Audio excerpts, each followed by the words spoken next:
Have you ever heard about Dutch test? So this is a dry urinary hormone metabolite, organic acids, and also neurotransmitter metabolites in an easy test. And why should you do this rather than a serum blood tests? Well, I also recommend going to the doctor, gynecologist, for example, and do the hormone serum tests. But the urinary tests can give you a better insight into what you are eliminating and whether or not you are detoxifying the hormones when you don't need them anymore. And we can even spot if you are damaging your DNA or if the metabolites are highly estrogenic.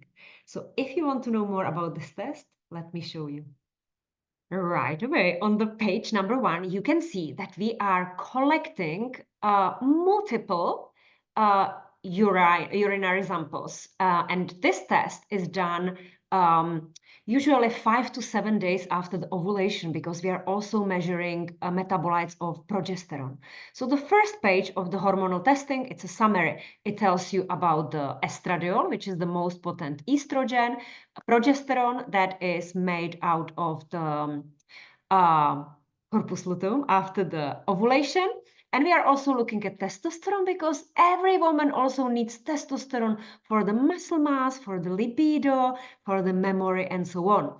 And you can see that based on the age, if you are at the age of 44, you are perimenopausal, and we are looking at the perimenopausal range as well. So if I scroll down, it will also show you the adrenal hormones. Adrenal hormones are made in the adrenal gland, and of course, we have higher free cortisol when we are waking up because it helps us to wake up, or actually it's 2 hours after waking up. But if we can see that if this was going up, then you might have a problem to fall asleep because you are under stress. It can be psychological stress, chemical, or mechanical. Then all the samples are also mixed together to see the total 24-hour free cortisol. We are looking also at the production of the DHEA, which is a youth hormone, and with the age is declining, and it's a precursor to other building blocks like testosterone, for example. So when we scroll down, you can see here, this woman actually had really good results. I'm not going to show you too many deviations, but you might be wondering what are all these numbers. So estrogen, so every hormone in our body that is a messenger. And when it delivers the message to the cell, it needs to be broken down and eliminated because we are not storing the hormones. They are made on demand. And then how we break them down, some of these metabolites show us, it actually shows us how we are able to metabolize it and break it down from the body. So let me show you this picture. So here you can, for example, see estrogen.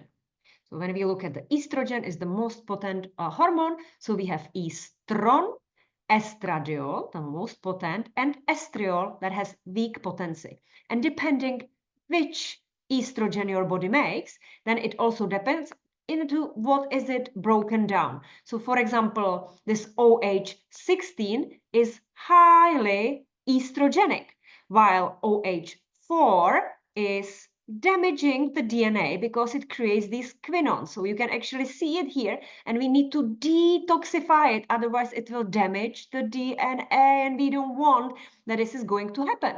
So if your liver phase 1, 2, and 3 is working well, and you don't have any genetic, let's say, defects, you will have COMT, which is one enzyme that is helping to metabolize it. So this so this is actually the safest. OH2 is the safest, and then it's metabolized and eliminated from the body. So as we can see here, this woman had actually a really good ratio because she had the safest OH2 in the highest range, it's the green, and then the one that is like damaging the DNA, she was still within the range, and the highly estrogenic was also within the range. But what if you wouldn't be within the range? Then we will look at, Is there a problem in the methylation? Is it in the liver? Maybe we would do some genetic testing. You can see the video on genetic testing as well.